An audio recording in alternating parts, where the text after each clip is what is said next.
You're listening to the Loudmouth Radio Network. No matter the time or the season, we're open and available 24/7.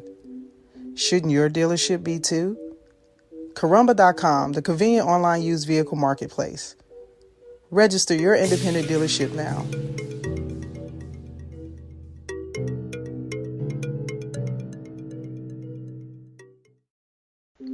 You're listening to Sonny's Monday Motivation here on loudmouthradio.com.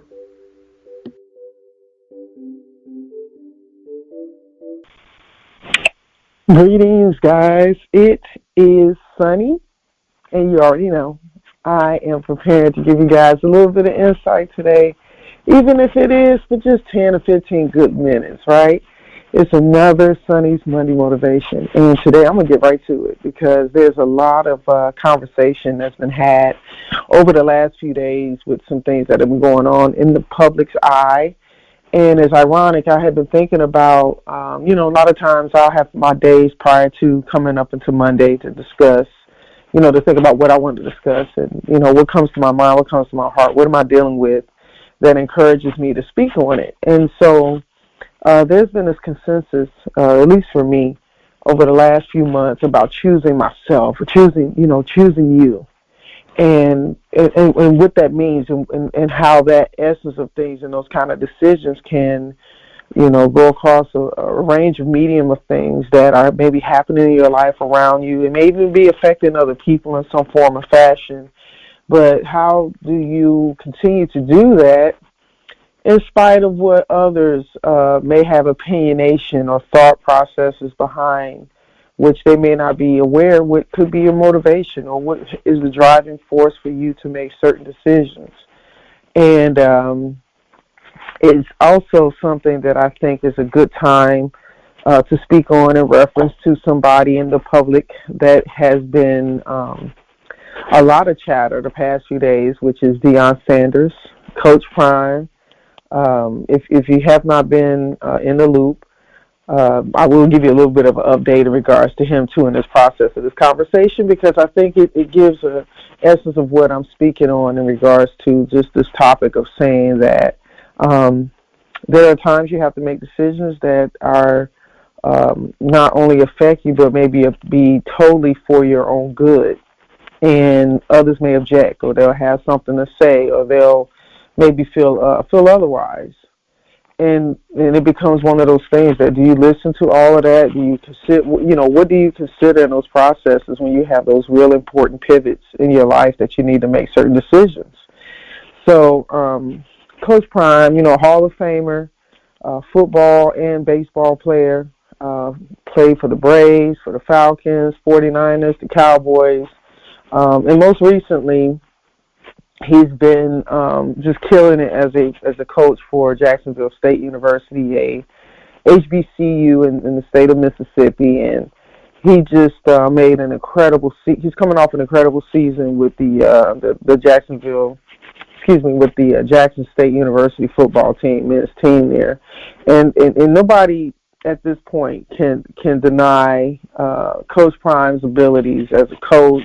As a player, there's never been a question about his talent, but he definitely has proven himself at the collegiate level. He's been coaching football for a very long time. If you've watched or kept up with Deion Sanders, which I've always kind of kept an ear in regards to Deion. He always was a fun person to me, and even though I've never met Deion personally, just my observation of him over the years with his family, he's had reality shows with his family, with his ex-wife Pilar, their children, which if you know anything about his family, he has 2 boys that are playing football with him right now at the collegiate level. His daughter is also in college. She's a basketball player. I think she also may run track.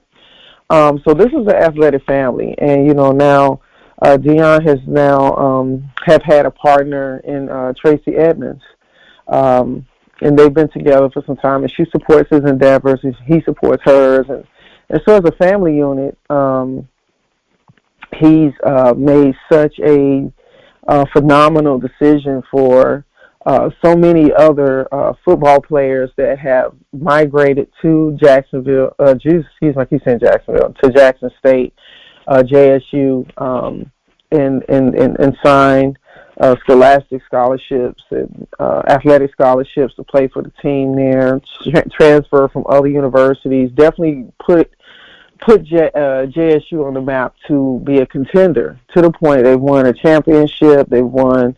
Their season's been just impeccable this year, in the last couple of seasons. And so he spent 3 years in that program building block by block, right?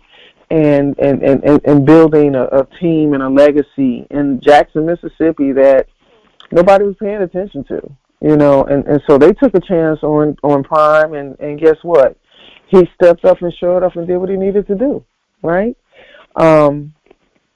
He's been coaching his boys since they were coming through AAU, and he was a powerhouse in Texas before he went over there to start coaching for JSU. Now his boys are at a point of creating their own lanes.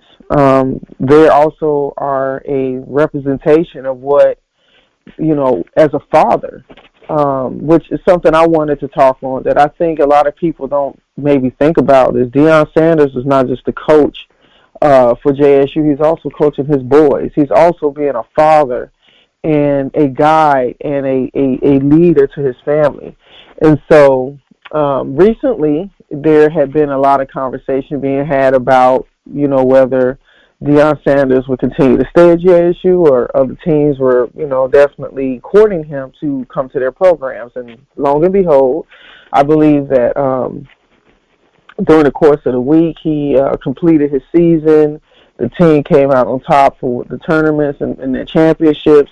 And then he announced that he is now taking a position with Colorado in Boulder to become the next coach for that program, to turn that program completely around, which had a horrific record. I want to say 1-11 or something like that.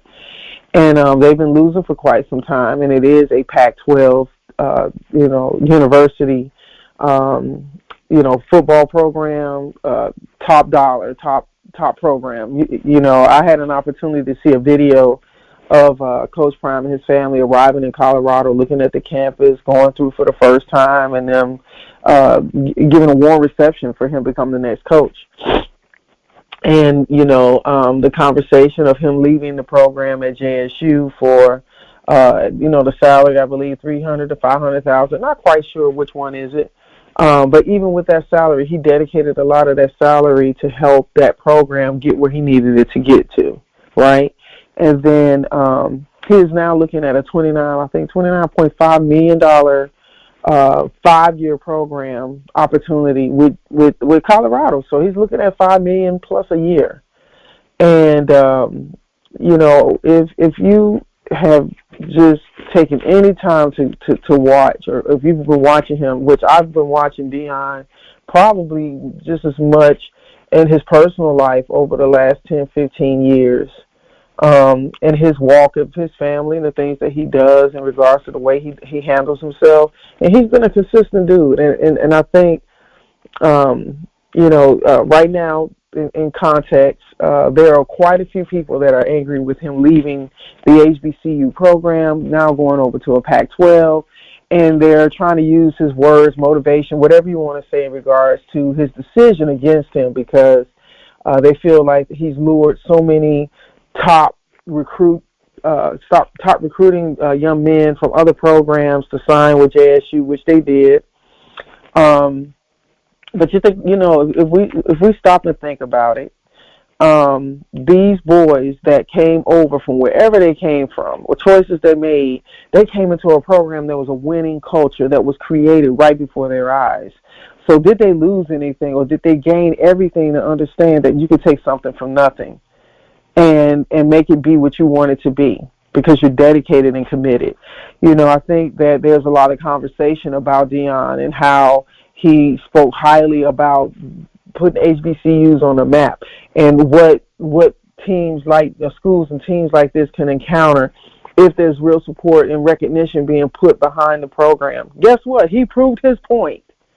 He got Under Armour, Michael Strahan, all kinds of programs that came in, supported, and gave to this university. And guys, I'm going to tell you something. Being a former professional athlete, being a former collegiate athlete, and going to different colleges, going to different schools, going to different programs, even high school, you know, being a female athlete in compared to male athletes, the disparity, going between a state university versus a community university. I mean, there's so many vast differences of programs, right?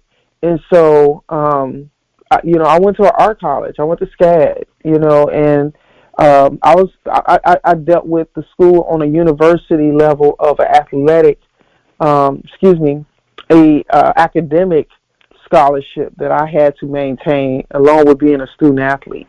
And because our university was a independent program, and we were considered at the time when I was playing basketball there, NAIA program, we could actually schedule and play, any team that wanted to align with us, which we had some amazing experiences. We played Ivy League schools, we played black colleges like Everett Waters, we played in program gymnasiums. I remember we came out to California and played at Stanford, and we played California State at San Diego, and we played in Marymount, University of Tennessee. We played Smith College, and historic Smith College in Massachusetts. So we had a very diverse experience thanks to Richard Rowan, who was the president at the time of the Savannah College of Art and Design, who was a basketball lover, who put forth his efforts to put a program in place for student athletes and artistic students to thrive in a dual environment. And I was privy to that opportunity while that program existed. The basketball program is no longer at the university. But because people felt enough belief and support in us that we had those opportunities to fly and to go to these different places and to see how different things were at different places. Going to Stanford was such an experience to see that university and the the locker rooms and the campus, and I can't begin to tell you how amazing that experience was.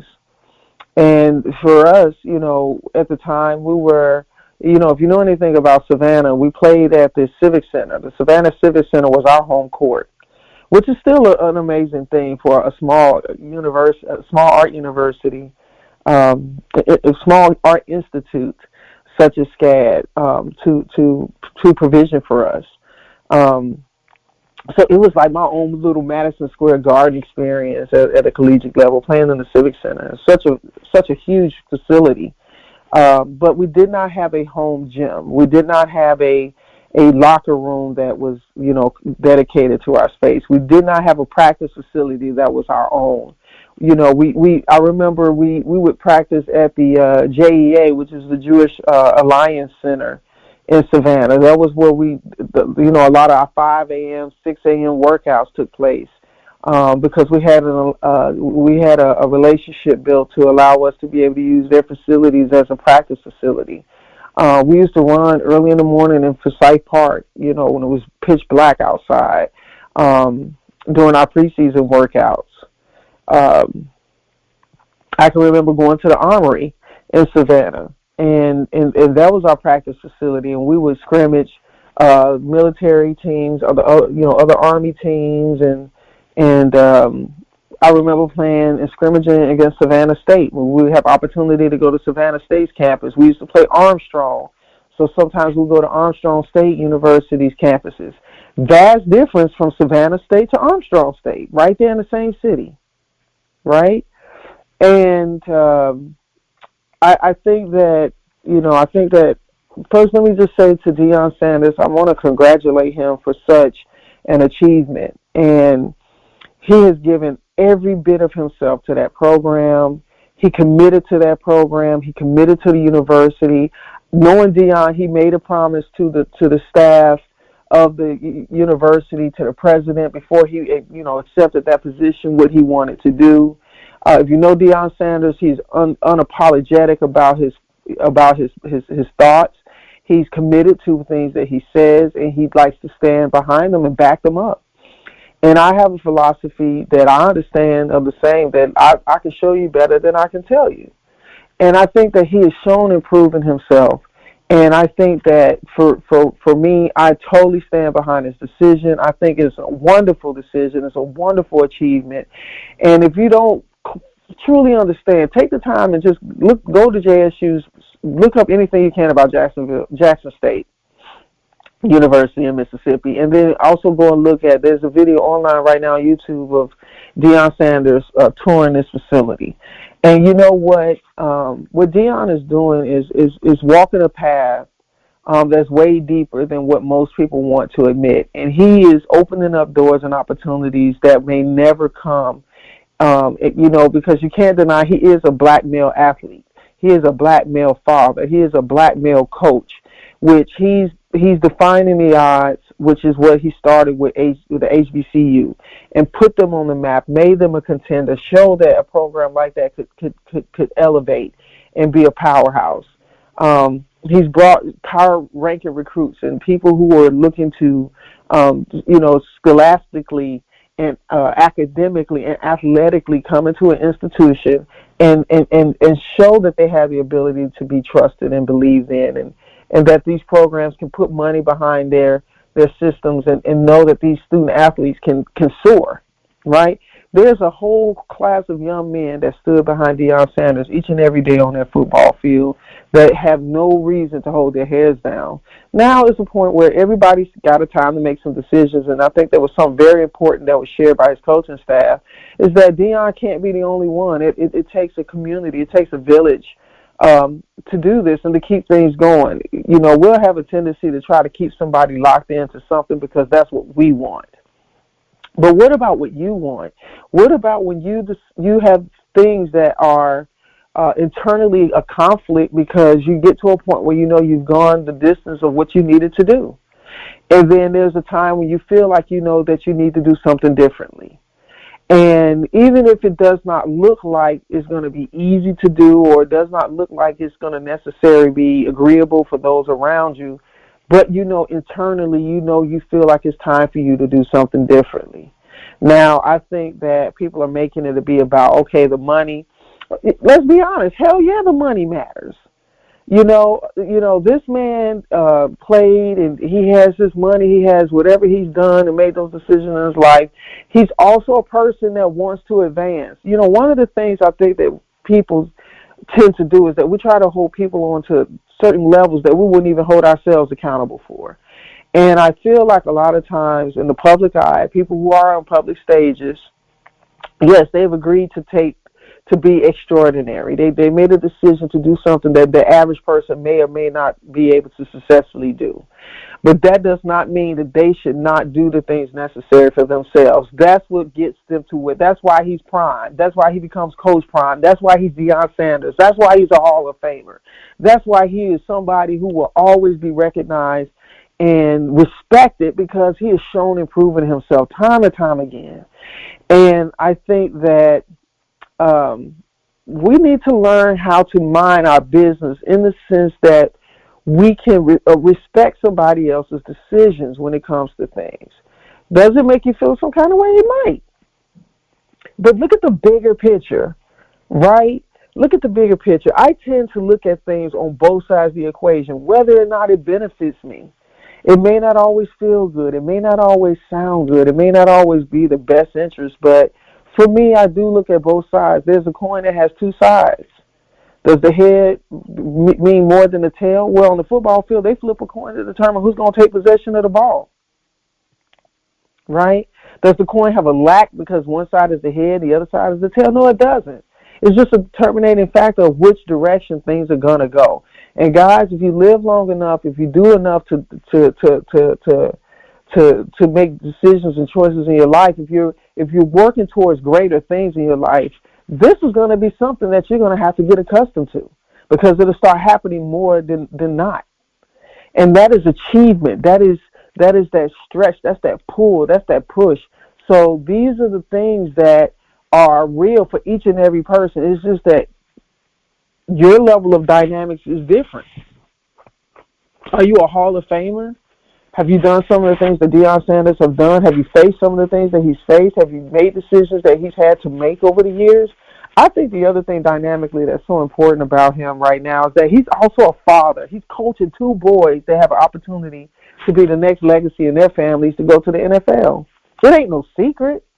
And if you think about it, if I brought my son into a program and he's been able to showcase his talents and is building him up, he's definitely a Heisman Trophy capable quarterback, and my other son plays, another position in defense. Listen, I can now go to a Pac-12. You don't think his boys are going to be a part of his decision? He is still a father. He's a coaching father. He's a coach dad, right? He's a coach dad. He's a coach dad to his boys, everybody else's sons who are trusted on that football field and practice fields with him and his staff. So there's an opportunity that still resonates, and there's still a responsibility that he has as a parent. Can I be mad at the man? No, I cannot. Colorado is cold as hell. So make a decision to go into a place like that from coming out, not to Jackson, Mississippi, is a whole lot to run home and tell anybody to make a life-changing decision for, or is it? Because it's his decision. And maybe at the time it was his decision. And you know what? The other thing that, that people are talking in reference to is his way that he went about bringing people and drawing people into the program. And guess what? He did exactly what he said he was going to do. Now, this is my thing. If you got something that you're doing and you believe in it, are you not going to speak in belief? Are you not going to speak with empowering words? Are you not going to be believing in yourself and believing in what your abilities are? You're damn right he should have been able to say what he said and say that he could do this and do that. And HBCUs have this capability because they do. He did not say that I'm supposed to stay here for the rest of my life and keep bringing these boys in and out of this program to prove that. So I'm on my soapbox about this because this is a prime example of how if we allow people to determine how we move and grow or stop and stand listen, I'm speaking from my own perspective. It will stifle you. It can build resentment. It can create obstacles. It can be life-changing. I'm coming out of that same equation personally, myself right now. And knowing how challenging it is to recognize that there's a time for you to make a change. See, it's easy to be comfortable. And this can be in a job, this can be in a relationship, this can be in just in a societal position. You gained accountability to your neighborhood. You gotten accustomed to your car you drive. You gotten accustomed to the position that you're in. The method and routine of things that you've been doing. But what happens when that job shuts down or lays you off? You got to switch it up, don't you? You got to make another choice, don't you? What happens when the bank decides they want to sell your mortgage to another bank, and then that bank wants to drive your interest rates up, or somebody comes into your area and starts buying up your block, and you have to move because they're forcing you to move. There's all types of things that's going to take place in this lifetime in our lives that will not allow you to just sit back and ride the wave. Even when you don't want to. There are some people that don't do anything. They just exist. And if something steps in front of them, they just make a turn and keep going, but they're still walking the same dead steps that they're taking on a day-to-day basis. So what are you doing differently? Are you telling me that if you were given an opportunity to go from 300,000, 500,000 to 5 million, that you would, no, I'm good over here? Really? Okay. Let's see how that works out. Now, I think there's a lot to be said here because we are in a society where conversations like this are being had constantly, and I think that it's important that we are not so judgmental and putting so much pressure on folks to be and do something that we can't say that how we would even move in those kind of predicaments, right? I just know that even in my own walk right now, choosing you is a very important top priority thing that you have to remember to do, because it's easy when you are compiled with other people and other places, and things are contingent upon you to stay in a certain position. And man, guys, I tell you, it's not always the easiest thing to do. In moments like this, I can only imagine Deion's mindset when they came to him. And I can only imagine the love that he looked at those boys and the passion that he had looking at those boys. And I'm sure he's known for some time that it was going to be a big possibility, or that a day like that would come. Because guess what? It's a level up. You know, he may decide to stay at the collegiate level. He may want to go to the professional level. But you know what also is happening here? How many black coaches are there at any of those leagues, at any of those stages and those platforms, just worldwide? Take a look. There's opportunities on top of opportunities there, and I cannot be mad. I tip my hat to you, Deion. Coach Prime, do your thing. And anybody else out here today, this is Monday. It's a new week. It's a new start. Do what you need to do. Do what you need to do, man. Choose you. I'm telling you, give yourself permission to make a decision for yourself, man. Don't harness the only in any way that anything is going to happen on other people's contentions. I promise you, you will live a life of disappointment. So, that's my piece. I think that I'll be curious to know what you got to say in regards to it, because I know that this is a real topic of discussion in a lot of rooms right now. And I think I'm here for it, and I've been looking at people's response and some of the conversations. Very interesting. There's even some people that are straight up angry at the man, and I'm just like, wow. Just imagine if that was your husband, your father, your brother, your sister, your uncle, your granddad, somebody that could make a life-changing decision for your family like that. Would you still tell him to sit still and sit back and stay? I'll wait. All right, y'all. Yep, you know what I'm about to say. I would have carried him on my shoulders and been like, let's go. Right? Stand tall and proud with him, man. Okay, people, I'm gonna let y'all know this is how I'm just gonna wrap this up, because I think I said what I needed to say in regards to this, and I'm just curious to see. I'm excited for him, and I'm looking forward to seeing his first season in that program. And watch these athletes, man. He's gonna Piper them. And would you not? Who is not gonna follow a winner? Who's not gonna follow a leader? Those are the people you should follow. Real leaders, real leadership. Real ethics, real core. Real couth. That he's not only coaching these boys on the football field, he is manning them up and getting them prepared for life, and also trying to protect them from the things and elements that can take their life, that can challenge their lives, that can change the dynamics of how they live, be and do. So, man, get that man his flowers, bro, and get out the way. 30.7 million small businesses in the U.S., creating 1.5 million jobs annually. Small business accounts for 64% of new job creation in the U.S. There's strength in numbers. No matter what we face, know that there's strength in us. Because of you, we're able, we're capable, we're resilient, and we are available, because we are small business. And together, we're the economy.